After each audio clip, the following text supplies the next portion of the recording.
18 मई के दिन यूएस की सैटेलाइट तक को ट्रैक नहीं करने दिया और सक्सेस न्यूक्लियर करके दिखाया उन्होंने।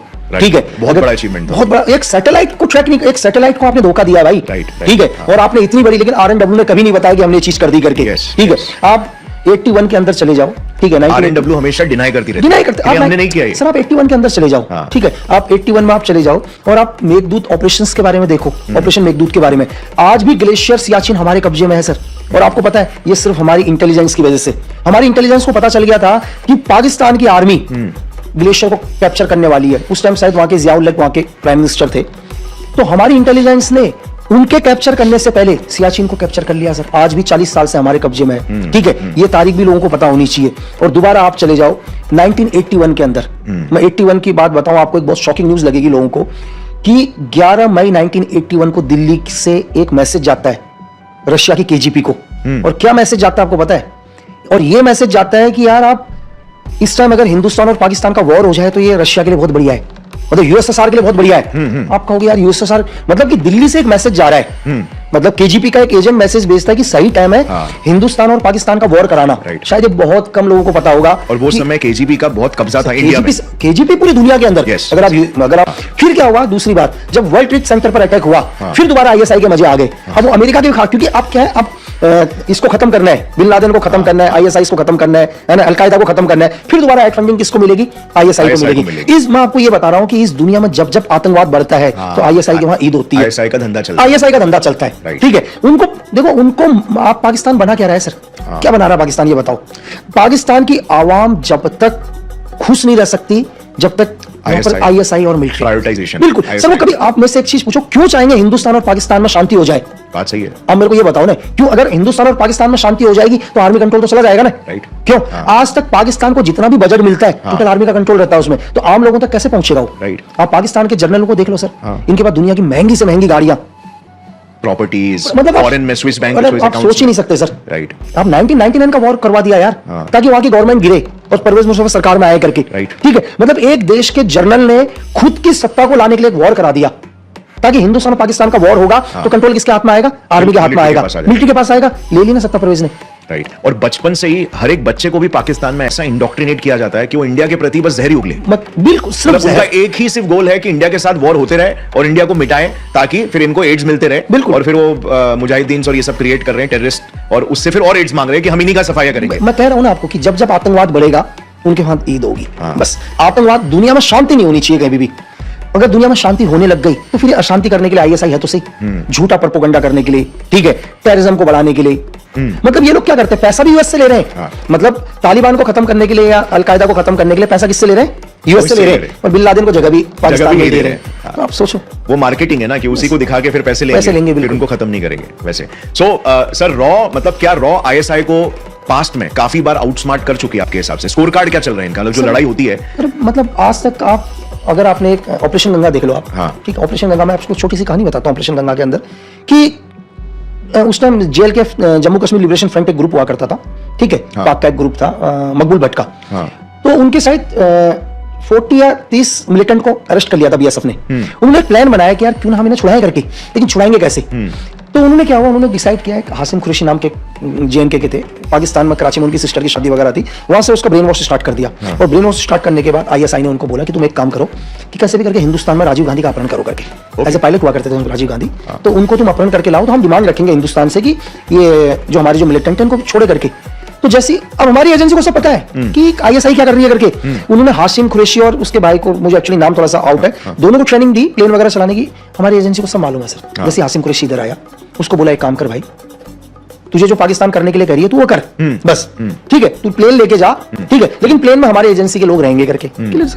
सेम यही हुआ, मतलब पाकिस्तान हासिम कुरैशी प्लेन को हाईजैक करके, ठीक है, जिस प्लेन का नाम था गंगा, ऑपरेशन गंगा भी नाम रखा इसको, लेके पाकिस्तान लेकर गया। और पाकिस्तान ले जाने के बाद सर पाकिस्तान को लगा कि भाई, जो आईएसआई को लगा कि हमारा ऑपरेशन सक्सेस हो गया करके। उनको ये नहीं पता कि भाई जो तुम सोच रहे हो हिंदुस्तान की एजेंसी उससे 1000 गुना ऊपर सोचती है करके। जिस प्लेन को तुम सोच रहे हो तुम लेकर गए हो, तुम लेकर नहीं गए हो, तुम्हें पहुंचाया करके। ताकि 1971 के वॉर में उनका एयर स्पेस खत्म कर दिया सर। हमने क्या किया, हमने पूरी दुनिया को बोला कि भाई इन्होंने हमारा प्लेन हाईजैक किया, जबकि क्या उन्होंने प्लानिंग तो उन्हीं की थी ना। तो हमने बोला हम उनको एयर स्पेस नहीं देंगे सर। तो 1971 के वॉर में क्या हुआ सर, उनको दुनिया के 2 सुपर पावर अफगानिस्तान को कंट्रोल नहीं कर पाए, उस तालिबान को नहीं हरा पाए।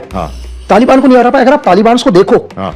तो उन्होंने क्या कर रखा है सर, उनके पास अगर आप देखो 100 रुपए की पैंट पहन रखी है उन्होंने, हाँ। 100 रुपए की टी शर्ट है उनकी, हाँ। पैरों में चप्पल है उनके, सैंडल पहनी है उन्होंने नीचे 50-60 रुपए की, हाँ। और दुनिया की सबसे खतरनाक कंट्रीज को बैकफुट फेंक दिया सर। हाँ। ऐसा क्या रीजन है? मतलब अगर सोचने में अगर आए तो ऐसा क्या रीजन है करके, बात सही है है ना? तो क्योंकि मैं भी मतलब मान लीजिए कि रॉ से बहुत आगे है, ऐसा लगता है, तो क्या आपको अभी, बिकॉज आप आप एक हिटमैन रह चुके हैं रॉ के अंदर सीक्रेट ऑपरेशंस में, राइट? सो क्या आपको भी ऐसा ही लगता है अपने देश के एजेंडा को आगे लेके जाना?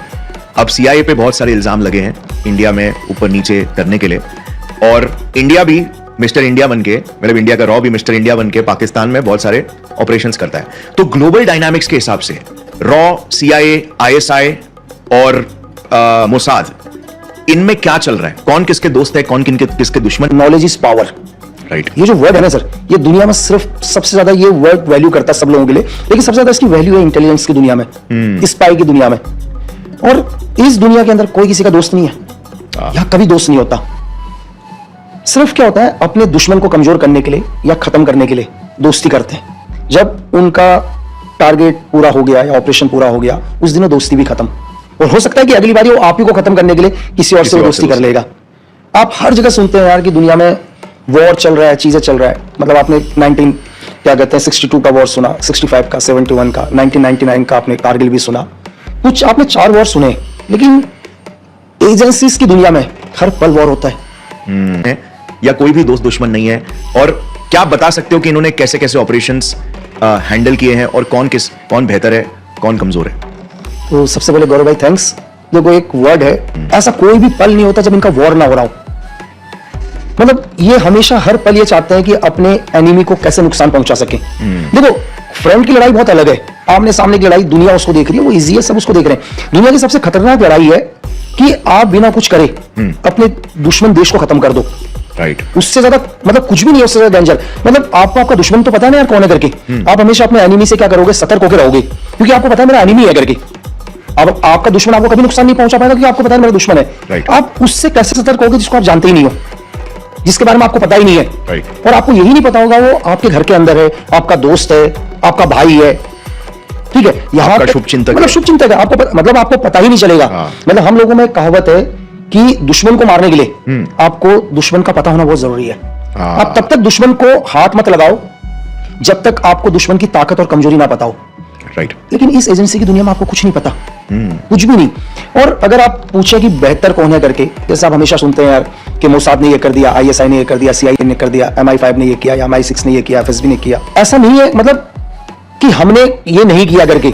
अगर आप RNW के ऑपरेशंस को, कि ये सब एजेंसीज हमसे थोड़ी ऊपर ही है यार सर, मतलब हमारी एजेंसी या दुनिया की कोई भी एजेंसी हो, कभी भी किसी एजेंट को लगता ही नहीं है कि कोई दूसरी एजेंसी उससे आगे है।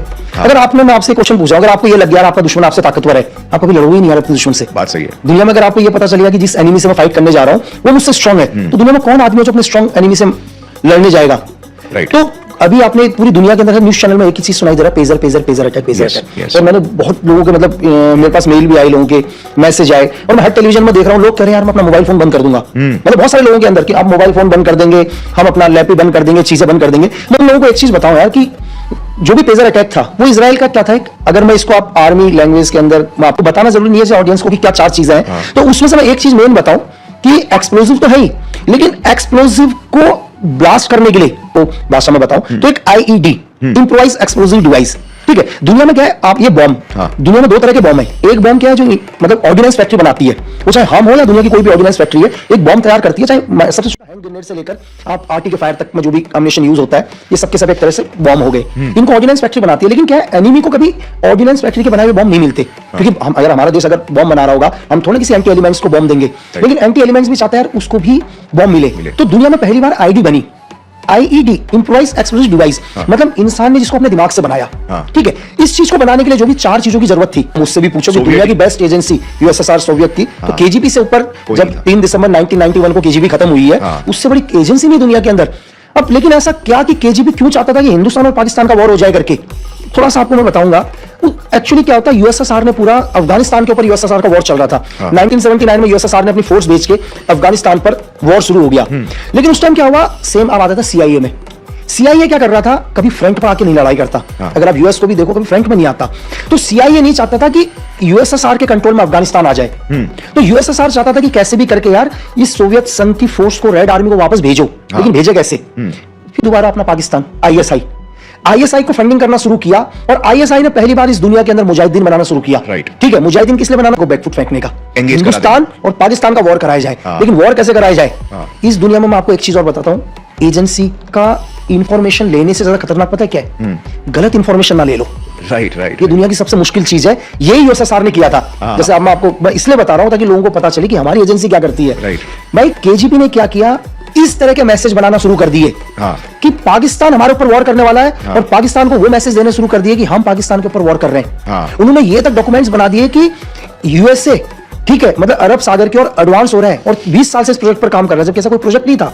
सिर्फ हमारे को मिसगाइड करने के लिए, ताकि हम मिसगाइड हो करके। आप तो उठाकर देखो ना यार, आप दुनिया में कहीं भी सेफ नहीं हो। दुनिया में किसी भी कोने में हो, चाहे उस देश की जनसंख्या करोड़ों में क्यों ना हो, ढूंढ के निकालेंगी। तो ऐसा नहीं है, मैंने आपको बोला कि हमारी एजेंसी, बांग्लादेश लिबरेशन हमने करवाया। मतलब सर आप देखो ना, आप एक छोटा सा दो देश के मतलब अलग कर दिया ना। एग्जैक्टली। आपको पता है कि USA CIA की एक एजेंट ने हमारे सिक्किम के राजा की लड़की से शादी करा, रानी बन गई, ताकि रानी बन गई। yes. लेकिन दिक्कत क्या कि सिक्किम को अगर कंट्रोल कर लेंगे तो नॉर्थ ईस्ट को अलग कर देंगे, चिकन नेक कर देंगे ना। इतना बड़ा इंसिडेंट करवा दिया और नाम लगा दिया हिंदुस्तान के ऊपर, ठीक है, कि चाइना के प्रीमियम को हम मारना चाहते थे करके। फिर भी हमारे एक ऑफिसर्स ने जाके पूरी दुनिया के अंदर ये प्रूफ कर दिया कि हम इनोसेंट है करके भाई, ठीक है। जो CIA कभी नहीं चाहती थी वो केस खुले करके, KGB कभी नहीं चाहती थी केस खुले, MI5 कभी नहीं चाहती थी केस खुले, MSS कभी नहीं चाहती थी केस खुले, फिर भी एक ऑफिसर ने अकेले पूरी दुनिया के अगेंस्ट जाकर बोला हिंदुस्तान इनोसेंट है। तो फिर आप स्पाइनोस की दुनिया में, और मैं ज्यादा और क्या बोलूं सर आपको, और हजारों, मतलब अगर मैं RNW के ऑपरेशंस को बताने लग जाऊंगा कि हमने क्या किया, तो शायद मुझे लग रहा है मेरा जीवन खत्म हो जाएगा, मैं उनके ऑपरेशन ही नहीं बता पाऊंगा। एवरी डे कुछ ना कुछ, एवरी डे, एवरी मणिपुर, कभी नॉर्थ ईस्ट। इस वक्त भी, इस प्रेजेंट टाइम में भी कोई ना कोई ऑपरेशन चल रहा होगा, किसी ना किसी ऑपरेशन की तैयारी चल रही होगी करके। लेकिन फिर भी मैं आपको ये कहूंगा कि हमारी एक ही पॉलिसी है सर, हम इनोसेंट को टारगेट नहीं करते। राइट। और सर आई थिंक मोसाद और CIA, जैसे CIA आपने कहा कि 53-54 कंट्रीज में सरकार गिरा चुकी है। सो इंडिया का क्या आपको ऐसा लगता है कि इंडिया का रॉ इतना एग्रेसिव नहीं है व्हेन इट कम्स टू अपना एजेंडा आगे? मतलब हम डिफेंस में भले ही एक्ट करेंगे, बट ऑफेंस करके सरकारों को डिस्टेबलाइज करना जबरदस्ती या एक बड़े स्केल पे करना, तो वो जो एग्रेशन वाला एलिमेंट है, क्या आपको लगता है वो रॉ में थोड़ा कम है? नहीं सर, मैं आपको बोला कि हम उस देश में, जहां हम गांधी को भी पूछते हैं सर, लेकिन हम भगत सिंह के भी फैन हैं सर। हम दोनों, मैंने आपसे बोला कि हमारे देश के जो एक आम सोल्जर है, एक आम सोल्जर या एक एजेंट, कोई भी, मैंने बोला गांधी को भी पूछता है, वो भगत सिंह को भी पूछता है, डिपेंड करता है हमारे। उन्होंने कश्मीर के लीडर्स को, अलगाववादियों को फंडिंग देना शुरू कर दिया ताकि एक इंडिपेंडेंट कश्मीर बने, जो ना पाकिस्तान के पास रहे ना इंडिया के पास रहे।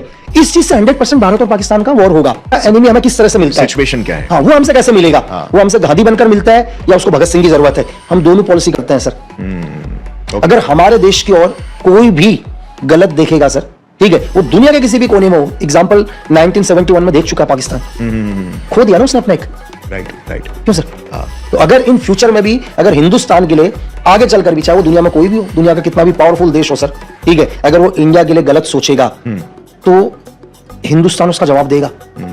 सर रॉ और ISI का क्या स्कोर कार्ड सर? देखो मैं आपको क्या बताऊं कि ISI तो यार सर क्या है सर, मैं आपको देखो, अगर मुझसे कोई ये पूछे तो हमारी एजेंसी ने उसको भी क्या कर दिया, मिला लिया। राइट। तो ऐसा नहीं है। मैं ये बताऊं कि हमारी सीक्रेट सर्विस दुनिया के अंदर, अगर आप मुझसे ये बोलो तो मैं बोलूंगा कि दुनिया में हमारे से अच्छी एजेंसी इस दुनिया के अंदर नहीं है। सिर्फ हम लोग बताते नहीं है सर कि हमने ये ऑपरेशंस करे हैं करके। और टेक्नोलॉजी में मैं आपको बताऊं, मैंने आपको छोटा सा बताया जो पेजर था, ये 2004 से मैं देख के आया हूं टेक्नोलॉजी को, आज तो बहुत एडवांस हो चुके हैं। बस हम लोग क्या करते हैं, हमारी एजेंसी क्या करती है, आईडी नहीं बनाती सर, हम लोग कभी आईडी नहीं बनाते। राइट।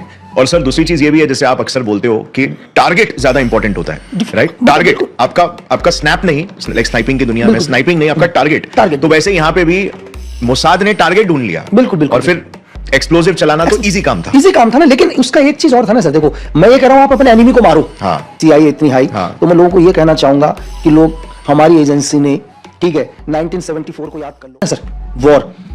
तो वॉर इंसानियत को हजारों साल पीछे ढकेल के जाता है, पता आपको? हमें लगता जरूर है, वो हजारों साल पीछे चले जाते हैं हम लोग। आप जाके भी यूक्रेन डेवलप होगा देखना, आप फेंक दिया उन्हें पीछे कई सौ साल पीछे, ठीक है, लड़ यूक्रेन रहा है, यहां से रशिया लड़ रहा है, लेकिन सब पूरी दुनिया को दिखाई दे रहा है कि इनके पीछे है कौन करके। राइट। आपको क्या लग रहा है कि यूक्रेन रशिया के सामने इतने दिन तक फाइट कर देगा सर?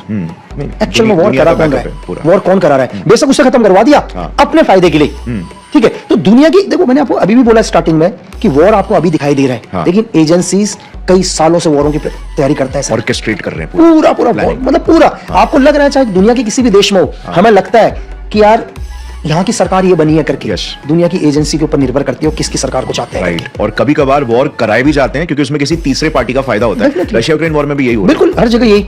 तो सर अभी जो अफगानिस्तान में ऐसे जो कि यार की पेजर ब्लास्ट एक साथ 3000 पेजर में एक साथ ब्लास्ट हुए, ठीक है, ये बहुत नॉर्मल। शायद मैं कह रहा हूं कि मैं 2004 के अंदर जब मैं ट्रेनिंग कर रहा था तब ये चीजें देख ली थी हमने, और अब 2024 चल रहा है, दुनिया बहुत एडवांस हो चुकी है। सिर्फ ये है कि हम लोग, हमारी एजेंसीज बताती नहीं है, ठीक है। और मैं आपको ये बताऊं कि लोग जो बोलते हैं कि यार की मोसाद इतनी हाई, ठीक है, इसी देश क्यों एजेंसी के कंट्रोल में रहते हैं सर। एक सरकार को गिराने के लिए हमारी मीडिया बहुत इंपॉर्टेंट है। एग्जैक्टली, प्रोपोगेंडा क्या चलाना है। अभी आपको मैं एक चीज पूछ रहा हूं कि आप पर्सनली ना तो आप बाइडेन से मिले होंगे, ना मैं मिला हूंगा, ना आप पुतिन से मिले होंगे, ना मैं मिला हूंगा, ठीक है, एक इमेज है सिर्फ। लेकिन आपके दिमाग में एक इमेज किसने बनाई है? मीडिया ने। लेकिन उस मीडिया के पीछे कौन है सर? Intelligence agency. मतलब आपको क्या दिखाना है, ठीक है, आपको क्या दिखाना है ये लोग डिसाइड करते हैं। यहां पर किसकी गवर्नमेंट आनी चाहिए। नुकसान से, जैसे आपने रशिया का एग्जांपल लिया कि मतलब केजीबी चाहती थी कि हमें पाकिस्तान को इंडिया के साथ भिड़ाए ताकि अफगानिस्तान में कंट्रोल कर सके। नहीं मतलब चीज क्या, आप देखो गेम देखो, सीआईए मतलब सबसे पहले अफगानिस्तान के अंदर यूएसएसआर घुसा, अब सीआईए को लगा कि अफगानिस्तान के कंट्रोल में नहीं जाना चाहिए, उसने पाकिस्तान को क्या बोला, मुजाहिदीन तैयार कर, पैसा मैं दे रहा हूं। पाकिस्तान ने मुजाहिदीन बनाना शुरू किया रेड आर्मी के खिलाफ, क्लियर है। अब यूएसएसआर को क्या दिखा कि पाकिस्तान तो भाई टोटल कंट्रोल सीआईए का है, मैं क्या करूं, बोला इस पाकिस्तान को मैं सीआईए मतलब आईएसआई को मैं कैसे पीछे फेंकूं, बोला एक ही तरीका है, दोनों दुश्मन है तो एक बार और लड़ाएंगे, एक बार और दोनों का वॉर करा दूंगा तो इसको अफगानिस्तान से जाना पड़ेगा, चाहे दोस्त हिंदुस्तान है उनका, लेकिन फर्क मिलने काम कर रहा है। क्या इस चीज की क्या गारंटी है कि हमेशा मेरा ही रहेगा? राइट। थोड़े ज्यादा पैसे दे दिए, बिक गया। जरूर, मतलब हो सकता है पैसे में किसी और चीज के ऊपर कोई ब्लैकमेल कर रहा है उसको, किसी भी चीज पर ब्लैकमेल करके किसी ने उसके फैमिली को गन पॉइंट पर ले लिया, बहुत सारी मजबूरी होती है। देखो एसेट बनने के लिए कोई आदमी पैसों पर एसेट बनता है, कोई गुस्से में बनता है, किसी के साथ अत्याचार हुआ, वो चीज हुआ, वो नफरत करता है किसी से, उसके लिए भी एसेट बनता है, ठीक है। कोई आदमी एसेट क्यों बनता है, किसी को हम जबरदस्ती गन पॉइंट पर एसेट बनाते हैं, तो क्यों आदमी एसेट बना, वो बहुत इंपॉर्टेंट है सर, राइट, ठीक है। और इस चीज की कोई गारंटी नहीं है कि वो हमेशा वैसा ही रहेगा करके। तो एक ऑपरेशन में सिर्फ कंप्रोमाइज, मतलब ये बेसिकली एक तरीके की एक्टिंग ही हो गई कि आप उस पर्टिकुलर कैरेक्टर के डीएनए में घुस जा रहे हैं, डीएनए में। और दूसरी चीज ये जानते हुए कि यार मैं वापस नहीं आ सकता, तो एंजाइटी कितनी होती रहेगी। अगर आप देख रहे हो, मतलब अगर आप किसी टेररिस्ट लोग के इलाके में घुसे हो, वहां पे देख रहे हो कोई भी पर्सन आपको देख रहा है, आपको एक दो बार मुड़ के देख रहा है बस, या आप पे नजर रखे हुए, तो आपको पैनिक होना स्टार्ट हो जाएगा। दो बारी नहीं सर, एक मतलब अगर उसने मुझे सिर्फ पलट के देख लिया कुछ देर तक, अब मैं 2-3 दिन तक सोऊंगा नहीं, मैं जगह चेंज कर दूंगा मैं। चाहे उसने रैंडमली मुझे देखा हो, ऐसा नहीं कि उसने रैंडमली देखा हो, मैं ये नहीं कह रहा कि उसने मेरे ऊपर शक है करके, वो होता है ना, कोई भी देख सकता है। तो फिर मतलब कोई भी देख सकता है, मतलब एक आदमी को इस लेवल का एंजाइटी ले लो या इस लेवल के चौकन्ने हो, कुछ भी, कि आपको एक नजर भी किसी ने देख लिया ना सर, वो आपके माइंड में ही रहेगा। ओके, सो मतलब उसको झेल हो चुकी थी वो, 20 साल पहले की चीजें सोच लेते हैं सर। राइट। और जैसे आपने नैरेटिव का बताया, तो नैरेटिव तो बस लोगों का ध्यान आकर्षित एक जगह पे करने के लिए है, और अंदर तो कुछ और ही गेम चल रहा है, तो लोग कैसे प्रेडिक्ट करें? अभी मैं आपको महीने भर पहले की बात बताता हूँ, दिख रहा होगा आपको, बांग्लादेश देखा आपने? हाँ, यस। वेस्ट पूरा चाहता था कि हिंदुस्तान वॉर में आए करके, पूरी कोशिश करी इंडिया को वॉर में लाने की। इस अफगानिस्तान के से वेस्ट में कोई ना कोई देश था जो चाहता था कि हिंदुस्तान इस वॉर के अंदर आया, बांग्लादेश में आए, ताकि चाइना यहां से एक्शन में आ जाए। आप समझ रहे हो? ओके। तो मतलब इंडिया चाइना का भड़काना है मेन, मतलब दो पावर उभर रही है ना सर, दो पावर उभर रही है, तो कैसे उभर रही है? मैं आपको क्या बता रहा हूं कि आप एक बिजनेस कर रहे हो, आप कोई भी एक बिजनेस खोल रहे हो, आपका कॉम्पिटिटर है, आप कॉम्पिटिटर को बिजनेस में कितना आगे बढ़ाओगे यार, आप उसको टेंशन देना चाहोगे, यस, ठीक है, नहीं बढ़ पा रहे हो तो आप सोचोगे क्यों ना इसको मैं टेंशन क्रिएट कर दूं यार, ये साला टेंशन में डूब जाए ताकि मैं आगे बढ़ जाऊं करके।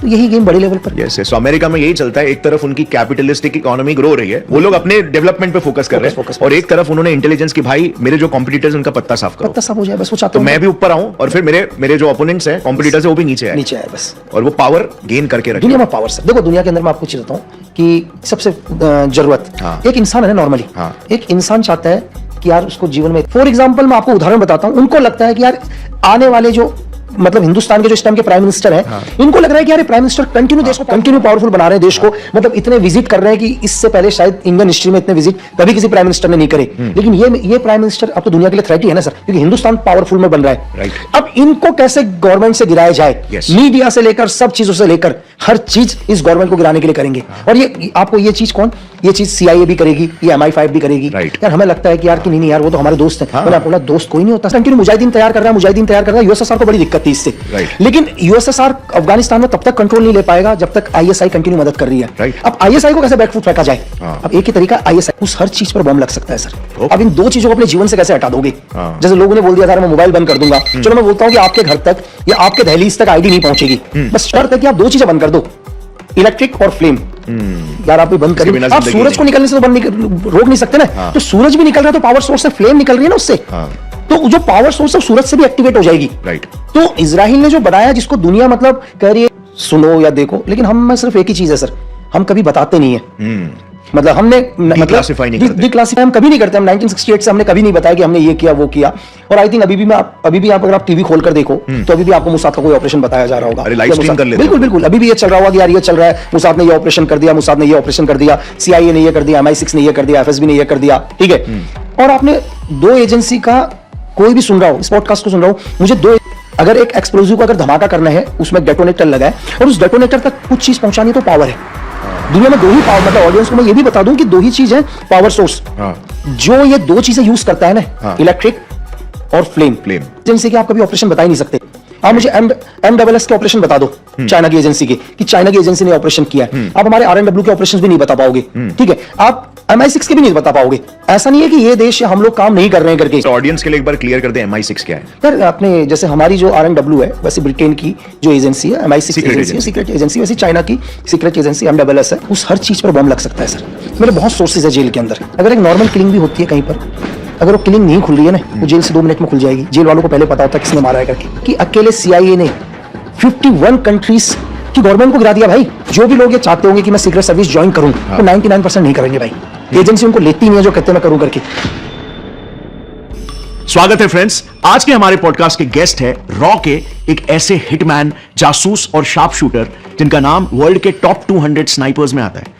इनका नाम है लकी बिस्ट और इनके ऊपर कई सारे बड़े बड़े हाई प्रोफाइल असैसिनेशंस करने के खुले आरोप लगे, जैसे पाकिस्तानी ISI के कर्नल, नॉर्थ ईस्ट के एक टेररिस्ट ग्रुप के ब्रिगेड लीडर, नेपाल के रईस बिजनेसमैन और भी कई ऐसे लीडर्स को शूट करने के आरोप। ये रॉ के अंडरकवर मिशंस के तहत दूसरे देशों में जासूसी भी कर चुके हैं, इंक्लूडिंग पाकिस्तान। और आज ये हमारे साथ वही किस्से शेयर करेंगे कि कैसा होता है दूसरे देशों में कैरेक्टर बदलकर छुपकर जासूसी करना। ये प्राइम मिनिस्टर मोदी के सिक्योरिटी गार्ड भी रह चुके हैं एज एन NSG कमांडो, और जेल में तक ये 4 साल बिता चुके हैं। आज हम इनसे जानेंगे कि इंडियन जेल्स में कैसे ये लॉरेंस बिश्नोई गैंग जैसे बड़े बड़े गैंग्स बन जाते हैं और माफियाज कैसे जेल में बैठकर जेल के बाहर के ऑपरेशंस को हैंडल कर लेते हैं। आज का पॉडकास्ट बहुत ही डीप, स्पाइस की एक छुपी दुनिया को एक्सपोज करने वाला है। So sit tight.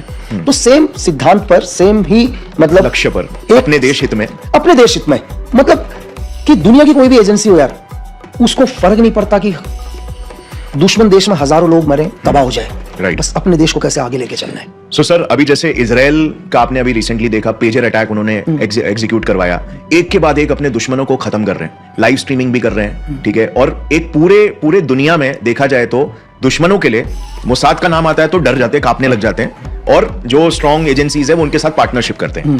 तो इजराइल की जो मोसाद है वो ग्लोबल लेवल पर बहुत ऊपर है। दोस्त कोई नहीं होता। आपको एक छोटा सा एग्जांपल बताऊं, कॉलेज में 2 दोस्त हैं, 3 दोस्त हैं। एक दोस्त चाहता है कि मेरा दोस्त टॉप करे, लेकिन वो ये कभी नहीं चाहता मेरे से ज्यादा टॉप करे। बस कितना भी अच्छे दोस्त हो ना, वो कहेगा मेरा दोस्त टॉप करे करके, लेकिन शायद दुनिया में मैं नहीं जानता कोई होगा जो कहेगा मुझसे भी ज्यादा टॉप करे करके। राइट। और फिर इसके बाद इसमें क्या है कि आपसी कंट्रीज का भी मतभेद होता है, तो किसी तीसरे दुनिया के हर आपके घर की और कोई भी देख रहा हो ना सर, मैं कह रहा हूं उसे आप मिटा दो, वो सही। मैं ये नहीं कह रहा कि मैं अच्छा कल मेरे घर के अंदर कोई आएगा तो मैं तो चुप नहीं बैठूंगा ना, राइट। इस जगह चलो मैं मुसाद को भी गलत नहीं बोलता हूं, मैं इजराइल को भी गलत नहीं बोलता हूं कि ठीक है यार आपके घर की ओर कोई आ रहा है, आप उसको खत्म कर रहे हो, लेकिन आपके इस वॉर में इनोसेंट नहीं मरना चाहिए यार। राइट। आपका वॉर है, आपका एनिमी को आप मारो, लेकिन उसमें मासूम बच्चे नहीं मरने चाहिए, क्योंकि आपने जो भी पेजर्स वगैरह दिए हैं वो पेजर आपके एनिमी के उसी टाइम, ये चीज आपको भी नहीं पता, राइट। इनोसेंट लोग भी, क्योंकि मेरा पेजर है ना, उस पेजर के रेंज में बच्चा भी आ सकता है, बिल्कुल, है ना। आप एनिमी को मारने के लिए इनोसेंट भी जा रहे हैं, राइट। तो हम लोग नहीं, हमारी एजेंसी कभी नहीं करती सर। हमारी एजेंसी का एक सिद्धांत है कि हम अपने एनिमी को जाने दे देंगे, कोई बात नहीं, हम दोबारा उसे ढूंढ के मारेंगे, लेकिन हमारे एनिमी के चक्कर में दुनिया में कोई भी इनोसेंट नहीं मरना चाहिए। राइट। CIA और मोसाद ये लोग तो नोटोरियस है कोलैटरल डैमेजेस के लिए, बहुत ज्यादा कोलैटरल डैमेज करते हैं। मैं आपसे क्या बोल रहा हूँ, पूरी दुनिया के अंदर वॉर, मतलब आपको पता है कि अकेले CIA ने 51 कंट्रीज की गवर्नमेंट को गिरा दिया भाई। राइट। आप सोच सकते हैं कि 51 आज भी अगर आप देखो, शायद मुझे लग रहा है कि यूएन में 192 या 193 से देश ज्यादा हैं। Yes. इन्होंने, अगर आपने एक इंसिडेंट जो जस्ट आपके वीडियो में भी मैंने देखा था, कश्मीर प्रिंसेस, कभी ये चाहते ही नहीं थे कि मतलब एशिया, मतलब हिंदुस्तान एक पावरफुल बने करके। Right. इन्होंने पाकिस्तान से ईस्ट पाकिस्तान जाने के लिए, बांग्लादेश जाने के लिए उनका एयर स्पेस ही नहीं था। जहां वो कुछ घंटों में जा सकते थे, उनको दिन लग गए वहां पहुंचने के लिए। तो वो जितना सोचते हैं सर, उससे हमने क्या बोला कि जहां उनकी सोच, हमारी एजेंसी उससे 1000 गुना ऊपर सोचती है। उनको उनके मिशन को एग्जीक्यूट करने देती है, लेकिन उनको ये नहीं पता होता कि एग्जीक्यूट हम ही करवा रहे हैं उनसे। हम ही करवा रहे हैं, बिल्कुल। सो सर, अभी जैसे अगर हम रॉ की बात करें तो रॉ के अभी पाकिस्तान में और अफगानिस्तान में, तो अफगानिस्तान के साथ रॉ का एक काफी अच्छा रिश्ता है, ऐसा सुनने मिलता है। सर तालिबान बहुत एसेट्स है रॉ के। देखो मैं आपको बताऊं सर, अफगानिस्तान अगर मैं बोलूं, आफ्टर ब्रिटिश के बाद सर 1973 में शाह ज़हीर सार थे, जिनके भाई ने वहां की गवर्नमेंट को गिरा के खुद सत्ता हासिल कर ली थी। फिर 1979 में आपको जैसे मैंने बताया था ना, यूएसएसआर का इन्वॉल्वमेंट हो गया। सर तालिबान आज तक अफगानिस्तान को कोई जीत ही नहीं पाया। मतलब इतना पावरफुल यूएसएसआर, जिसने अपनी पूरी ताकत लगा दी, वो अफगानिस्तान को कंट्रोल में नहीं ले पाया। इस्लामिक रूल हो गया उसके बाद। दूसरी चीज क्या है कि आप अमेरिका को देखो, 20 साल लगा दिया ना अमेरिका ने, लास्ट में बैकफुट में गया ना, तभी वो अफगानिस्तान को कंट्रोल नहीं ले पाया। इसकी वजह क्या है सर? इसकी क्या वजह है कि इनमें से बहुत सारे क्वेश्चंस करे लोगों ने, मतलब बहुत सारे लोगों ने मुझसे क्वेश्चन पूछा कि ऐसा क्या है सर, बिना पैसा ऐसा मिल जाए। उसकी पहली नीड क्या होती है? पैसा, एक अच्छी लाइफ। लेकिन आपको जब बहुत ज्यादा पैसा मिल जाता है ना, तो आपके लिए पैसा सेकेंडरी हो जाता है। फिर आप चाहते हो मेरा नाम हो जाए, क्योंकि पैसा तो आपके बहुत हो चुका है ना। फिर आपको लोग जाने, आप मीडिया में आओ, हर आदमी आपकी बात करें। फिर पैसे की वैल्यू क्या हो गई? सेकंड नंबर पर। फिर नाम की वैल्यू, जब आपका सब जगह नाम भी हो गया ना, फिर नाम की वैल्यू भी आ गई सेकंड नंबर पे। फिर आप चाहते हो पावर, मैं जो बोलूं वही हो। तो पैसा, नाम और लास्ट पावर। सो अब सर, जैसे आपने ग्राउंड लेवल 25-26 साल बहुत मुश्किल है उनको ट्रेन करना, क्योंकि हमारा दिमाग सबसे न्यूरोप्लास्टिक रहता है। मतलब उस एज पर, जो 16 से 20 साल के एज में जो लड़का जहां चला गया, वो उसी में डल जाएगा सर। सबसे पहले क्या है, जो ट्रेनिंग पीरियड है, वो दुनिया के अंदर सबसे इंपॉर्टेंट होती है किसी भी चीज को करने के लिए। जैसे लोग बोलते हैं ना ट्रेनिंग, तो मैं ट्रेनिंग बोल दूं, ट्रेनिंग इतनी इंपॉर्टेंट चीज है लाइफ के अंदर, इतनी जरूरत है कि ट्रेनिंग के ही दम पर एक इंसान मरने के लिए चला जाता है सर। राइट। और ये टेररिस्ट लोग भी यही करते हैं, मतलब वो बचपन से ही इंडोक्ट्रिनेशन चालू करते हैं। बिल्कुल। और एक्चुअली क्या है कि जैसे फील्ड के अंदर जाकर, जैसे आपने बोला कि फील्ड में ऑपरेशंस कैसे होता है, जब भी एक एजेंट हो, चाहे वो मैं हूं, चाहे दुनिया का कोई भी एजेंट हो सर, जब भी ऑपरेशन में जाता है ना सर, अब उस ऑपरेशन में ट्रस्ट नहीं होता सर, सिर्फ कंप्रोमाइज होता है सर। ट्रस्ट तो कभी किसी पर होता ही नहीं है, सिर्फ कंप्रोमाइज। अगर ये बोल दूं कि यार मैं तेरे ऊपर बहुत ट्रस्ट करता हूं करके, नहीं सर, तो कंप्रोमाइज है। ठीक है, चाहे मैं 1000 बार बोल दूं, चाहे ईश्वर भी आके मुझसे कह दे कि यार ये तेरे साथ धोखा नहीं करेगा करके, तब भी विश्वास नहीं है सर। मैंने आपको बोला सिर्फ कंप्रोमाइज क्यों? जीने के लिए। मेरी मजबूरी है उस पर ट्रस्ट करना, मैं ट्रस्ट कर नहीं रहा हूं, मेरी मजबूरी। यार जो एक एग्जांपल के लिए मुझे एक चीज बताओ कि मेरा एक सोर्स है या मेरा एक एसेट है दुनिया के किसी भी देश में, वो चंद पैसों के लिए या किसी भी चीज के लिए अपने देश को लेके ईमानदार हो। सर मुझे नहीं चाहिए कि दुनिया का सबसे बहादुर आदमी और वो ईमानदार ना हो। क्या करूंगा उस बहादुरी का? अगर मेरे अगेंस्ट आ जाएगा। राइट। तो मुझे ईमानदार आदमी चाहिए सर। हमारी एजेंसीज को सबसे पहले एक ईमानदार देशभक्त इंसान चाहिए, ना हो ब्रेव। मैंने आपसे क्या बोला, 3 महीने के बाद आप सोच भी नहीं सकते मैं इसी आदमी से मिला, मैं उसे दुनिया का सबसे ब्रेव बनाकर दिखा दूंगा आपके सामने। तो उसको ना आता हो एक भी 9mm पिस्टल चलाना भी, जब वो आपसे 3 महीने के बाद मिलेगा तो रॉकेट लॉन्चर भी 1000 मीटर पर फायर मार रहा होगा वो। फर्स्टली एक ईमानदार आदमी सर। बाकी ट्रेनिंग के सारे स्किल्स वो ट्रेनिंग का पार्ट है सर। देखो कि मेरे लिए मेरी ट्रेनिंग बहुत ईजी है। अगर आप मुझे बोलो यार कि अभी लकी तुझे क्या कहते हैं एक ऑपरेशन करना है, मतलब डॉक्टर वाला, मेरे लिए बहुत मुश्किल है यार सर। मुझे तो बॉडी का पार्ट भी नहीं पता ढंग से, चीजें नॉर्मली तरीके से। तो हर आदमी के लिए उसका काम इजी है सर। मेरे लिए बहुत इजी है कि 1000 मीटर पर किसी को हेड शूट करना, मेरे लिए बहुत इजी है कहीं से जंप मारना, मेरे लिए बहुत इजी है भागना, फायरिंग करना, क्योंकि मैं वही सीखता हुआ आया हूं। तो जो ट्रेनिंग का हिस्सा, कि ट्रेनिंग के अंदर जब एक लड़का तैयार होता है सर, विदिन 2-2.5 साल के अंदर जब एक तैयार होता है, जब उसको पहले दिन आप देखोगे ना और जब लास्ट दिन देखोगे, तो लास्ट दिन देखने के बाद इतना परफेक्ट होता है वो। तो आप 10 लोग आ जाओ एक ही कपड़े पहनकर सामने से, वो विदिन 2 मिनट के अंदर बता देगा आप में से लीडर कौन है करके। इतना मतलब आपकी बॉडी लैंग्वेज को देखकर बता देगा एक एजेंट कि ये 10 लोगों में से सर जो चौथे नंबर पर खड़ा वो इनका लीडर है। सो लीडर को कैसे पहचानते हैं? वो आपकी बॉडी लैंग्वेज, आपके चेहरा देख के, आपका कॉन्फिडेंस देखकर, या तो आप जानबूझ के लो करने की कोशिश करोगे, आपको क्या बोला है यार, मैं किस कैरेक्टर में इससे मिलाऊं करके। सो अभी सर हमने स्पाई वेब सीरीज की बात की, तो स्पाई वेब सीरीज में ये चीज बताई गई थी कि मोसाद कि जो ट्रेनिंग और रिक्रूटमेंट होता है मोसाद का, उसके लिए एक बहुत ही जबरदस्त, मतलब पहले से ही बंदे को परखा जाता है कि उसका जो साइकोलॉजिकल असेसमेंट किया जाता है, साइको एनालिसिस किया जाता है बेसिकली।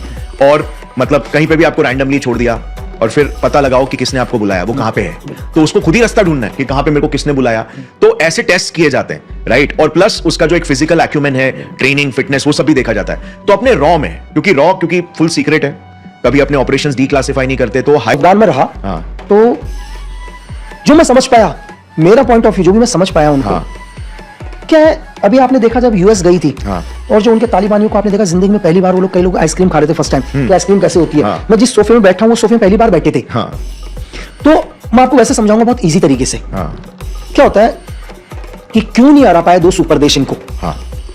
अगर आप मुझे बोलो कि यार कि मुझे सुबह रनिंग करनी है 20 किलोमीटर या 5 किलोमीटर या 40 किलोमीटर, हम लोग रनिंग करते हैं। मैं जब रात को सोता हूं और मुझे सुबह मेरे माइंड में होता है कि मुझे 5 किलोमीटर दौड़ना है, मैं 5 किलोमीटर दौड़ता हूं, और 5 किलोमीटर जैसे मैं लाइन क्रॉस करता हूं मैं बैठ जाता हूं और अपने आप को स्ट्रेचिंग वगैरह करता हूं, मैं थक चुका होता हूं। हाँ। लेकिन मुझे अगर ये पता होता है एक दिन पहले कि मुझे 20 किलोमीटर दौड़ना है, हाँ। तो मैं 20 किलोमीटर दौड़ता और 20 किलोमीटर लाइन क्रॉस करने के बाद थकता। अगर मुझे 40 किलोमीटर दौड़ना है तो मैं 40 किलोमीटर के बाद थकता। पता है क्यों? क्योंकि मेरे दिमाग में मुझे पता चल चुका है कि मेरी मंजिल कहां पर है करके। हाँ। जब इंसान को उसकी मंजिल पता होती है ना, वो उसके बाद थकता है। हाँ। जो तालिबान के जो फाइटर्स है ना, जो उनके लोकल जो फाइटर्स ग्रुप्स के लोग हैं, उनको दुनिया में पता ही नहीं उनकी मंजिल का है सर। उनको करना क्या है। हाँ। मतलब जब मेरी एक बार बात हुई, हम लोग अफगान में थे जिस टाइम, तो उसका जो एक तालिबान का जो एक फाइटर है, हाँ। उसको ये पता ही नहीं उसको करना क्या है, उसकी मंजिल है कहां करके। वो थकेगा कैसे सर? वो थकेगा तो जब उसको पता चलेगा मैं सबको जीत चुका हूं, उसको यही नहीं पता मेरी मंजिल है। उनके लीडर्सों ने कभी उनको बताया ही नहीं है कि तुम्हारा एंड क्या है करके। मेरी बात समझ लो, ऑनगोइंग बैटल, ऑनगोइंग बैटल, वो वॉर कभी खत्म ही नहीं होगा। तो तुम दुनिया में उसे हरा ही नहीं, तुम दुनिया में उस दुश्मन को कभी नहीं हरा सकते जिसको अपना एंड नहीं पता। ध्यान रखना, वो मर जाएगा लेकिन उसका एंड खत्म नहीं होगा। धरती में वो सबसे खतरनाक इंसान है जिसको अपना एंड नहीं पता, क्योंकि वो रुकेगा कभी नहीं सर। वो मर जाएगा पर रुकेगा कभी नहीं। सिर्फ तालिबान सर। राइट। दुनिया के दो पावरफुल देश नहीं हरा पाए क्योंकि उनको फर्क ही नहीं पड़ता कौन है करके सामने। उनको नहीं फर्क पड़ता, उन लोगों को पता ही नहीं है कौन क्या है करके। ठीक है, उन्होंने जिंदगी में कभी कोई लग्जरियस लाइफ देखी नहीं है सर। नहीं पड़ता। और आप ऐसा नहीं है कि आपका माइंड सुन हो जाता है उसको लेके, क्योंकि अगर सुन हो गया तो आपका सर्वाइवल स्टेक पे आ गया 100%। और आपको मैं एक चीज और बताऊं कि फॉर एग्जांपल जैसे आपने बोला एक्टिंग, हाँ। आपने लाइट डिटेक्टर टेस्ट देखते हो आप? हाँ। देखते ना बहुत सारे, हाँ। कि इसका लाइट डिटेक्टर टेस्ट करा दो करके, ये सब कुछ सच बोल लेगा। राइट। जो एजेंट है ना सर, हाँ। जो फील्ड एजेंट है, एफओ है, जो फील्ड ऑफिसर है, ठीक है, जो अच्छा। ग्राउंड पर काम कर रहा है, हाँ। उसको आप लाइट डिटेक्टर पर बैठा लो, आप उससे कुछ नहीं निकलवा पाओगे। हो। कुछ भी नहीं। अगर मेरा नाम लक्की बिस्ट है, हाँ। क्या है एग्जाम्पल की, लक्की बिस्ट मेरा नाम है, और आपने मुझे ये बोल दिया यार कि मैं कल तेरा लाइट डिटेक्टर टेस्ट होना है करके, तो आप मुझसे मेरा नाम नहीं बुलवा पाओगे सर उसके बाद भी। इसके पीछे एक छोटा सा आपको एक ट्रेनिंग का वन पार्ट बता देता हूँ, उससे हजारों चीजें होती हैं। हाँ। जैसे आपने बोला एक्टिंग, अभी हम दोनों यहाँ पर एक पॉडकास्ट कर रहे हैं, हाँ। अब मुझे जाना है घर, हाँ। और घर पर जाके खुद की आत्मा से, हाँ। अपनी आत्मा, मेरी जो इस संसार में जो इंसान है ना, वो सारी ब्रह्मांड से झूठ बोल सकता है, हाँ। वो अपनी आत्मा से झूठ नहीं बोल सकता। नहीं बोल सकता। बस मैं अपनी आत्मा को ये मनवा लूं कि मैं पॉडकास्ट करने नहीं आया था आज।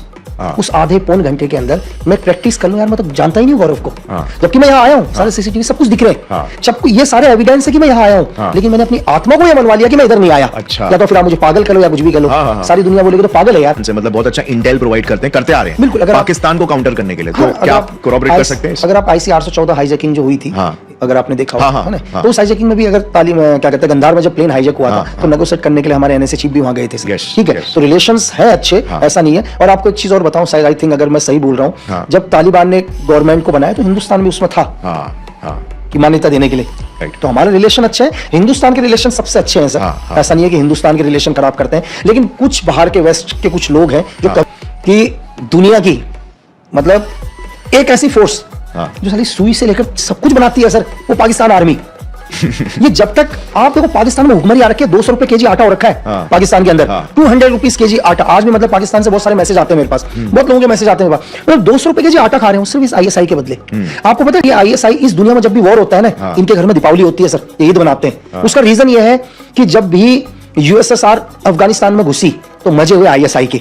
ISI हमेशा चाहती, क्योंकि CIA ने क्या किया, ISI को मदद करना शुरू कर दिया एड फंडिंग से। जिस इंसान ने कोई लग्जरियस लाइफ नहीं देखी, जंगलों में रहा, पत्थरों में रहा, चीजें, उसके लिए क्या फर्क पड़ता है, वो हर रोज मौत जीतता है यार। आपको जिंदगी से कब प्यार होता है? जब आपको कंफर्ट मिलता है, लग्जरी मिलती है। उन लोगों से पूछो ना जो लोग कहते हैं यार इससे बेहतर तो मौत है करके, तो उनको आप क्या डराओगे मौत से? जो हर रोज ऐसी जिंदगी जीते हैं जो मौत से भी बदतर है। आपको लगता जरूर है जब वॉर होता है